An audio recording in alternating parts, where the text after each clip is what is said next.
Hi folks, welcome back to Ashley Plans and Reads. I'm Ashley, and in today's video I'm going to give you a rundown of my planner stack and let you know what I'm currently reading, just to kind of get this party started, this whole channel thing rolling. So let's just jump right into it.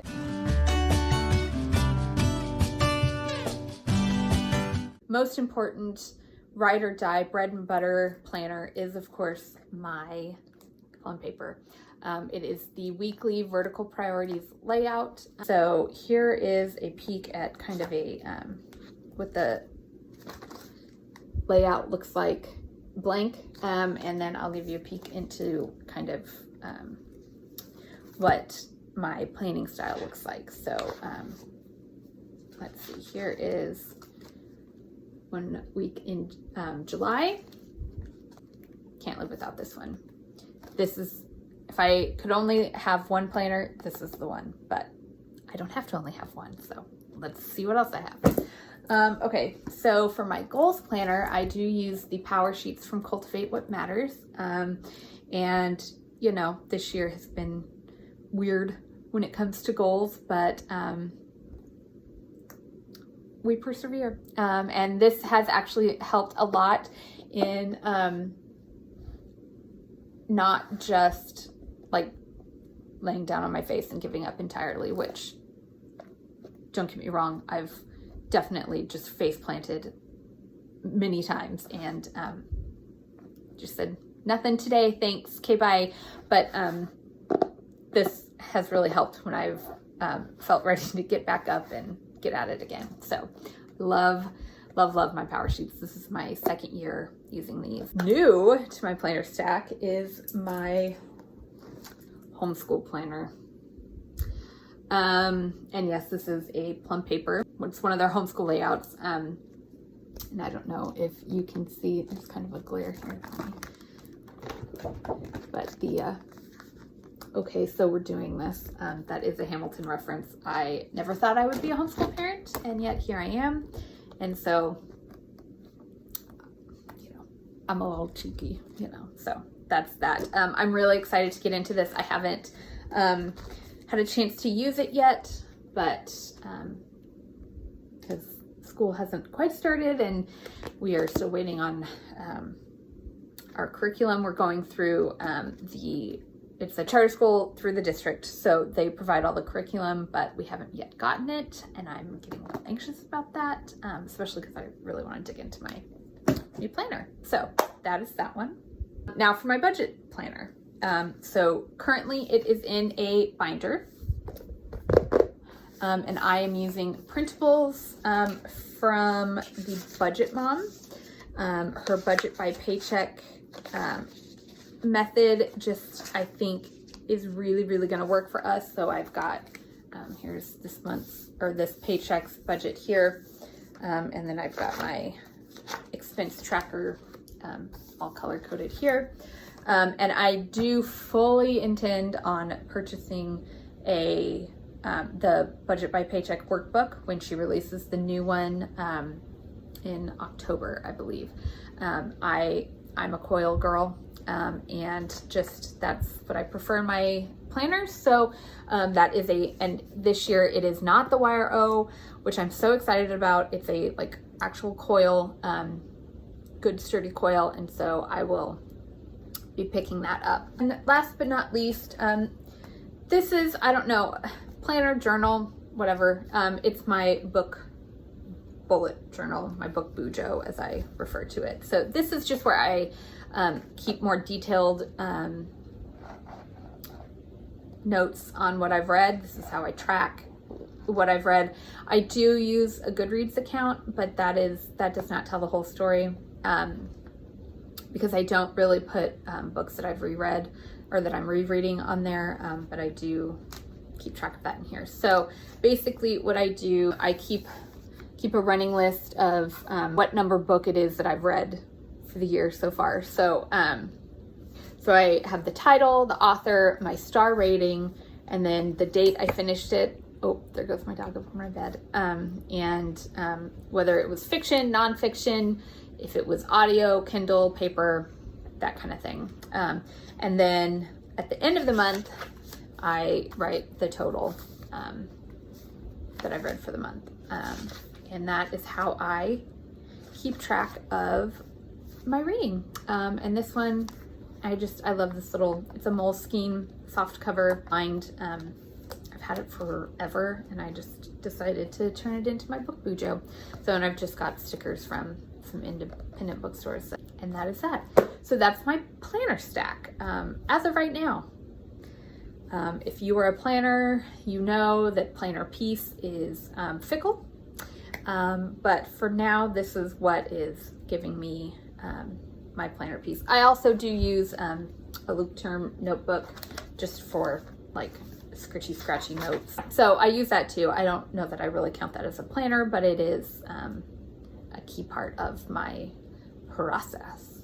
In terms of what I'm currently reading, I don't often read multiple books at once. I have a hard time with that. Anytime I tell you what I'm currently reading, it'll probably only be 1 or 2 books, 3 at the most. And usually I have a paper or Kindle book going and something on audio going. I used to be staunchly anti-audiobook. Forgive me, please. I have seen the light, and this year most of my reading has been on audio. I just have found that I'm having trouble sitting down and focusing on words on a page, but I have been working on currently Americana by Chimamanda Ngozi Adichie. This book has been out forever, and I don't know why it's taken me so long to get to it, but I really, for a while now, I've been very committed to diversifying my reading life, and recently I have just really recommitted to paying attention to that and making sure that my selections are more diverse and not just, white. This one is fantastic so far. It's about a woman named Ifemelu who is Nigerian, and she immigrates to America and finishes school, and she decides she wants to go back to Nigeria, and through that she ends up reconnecting with the man that she loved when she was in Nigeria, and that they had planned to immigrate together, but they ended up separated. And so it goes through the story of that, how they ended up not immigrating together, and what happens next. So I'm only about halfway through it, but I'm really, really enjoying it. She's a beautiful writer. If you've read this, you know. So that's what I'm currently reading. I am also currently listening to, on audio, Hidden Valley Road by Robert Kolker. I'll put a little screen grab here of the cover. And this is a book about a family of 12 kids, 6 of whom were diagnosed with schizophrenia. And we know now about schizophrenia in large part because of this family and their willingness to be studied and observed. I'm only just getting started, so forgive me if that synopsis was not entirely accurate, but I've heard nothing but wonderful things about it and can't wait to dive in. And by the time you're watching this, I will be reading, I'm not right now because it has not yet been released, but the second I get my hands on it, everything else will get pushed to the side so that I can focus on this book. It is called Ignite the Sun by Hannah C. Howard. And here's the cover here for you again. This book releases August 11th. So by the time you're seeing this, it will have released this week. It is a young adult fantasy novel about a young woman who lives in a realm of darkness, and it is up to her to bring the light back. and I cannot wait for this book to come out. Hannah is a dear, dear friend of mine from college. This is her debut novel, and I am so thrilled for her and so excited.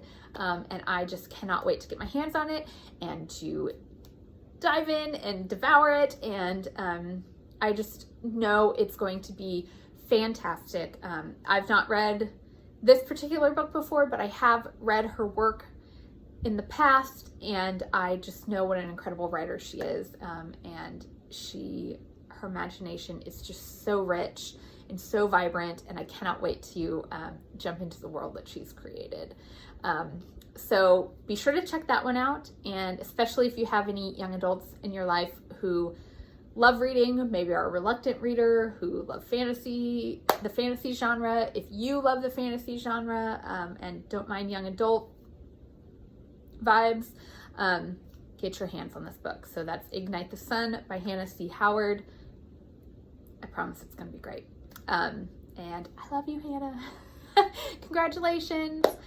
That should do it. That's my planner stack and what I'm currently reading. Thank you so much for watching. I really hope you'll stick around and subscribe. Give me a thumbs up if you feel so inclined. And let me know down in the comments what you're currently reading. I would love to hear it. Let's talk books. See you soon. Bye.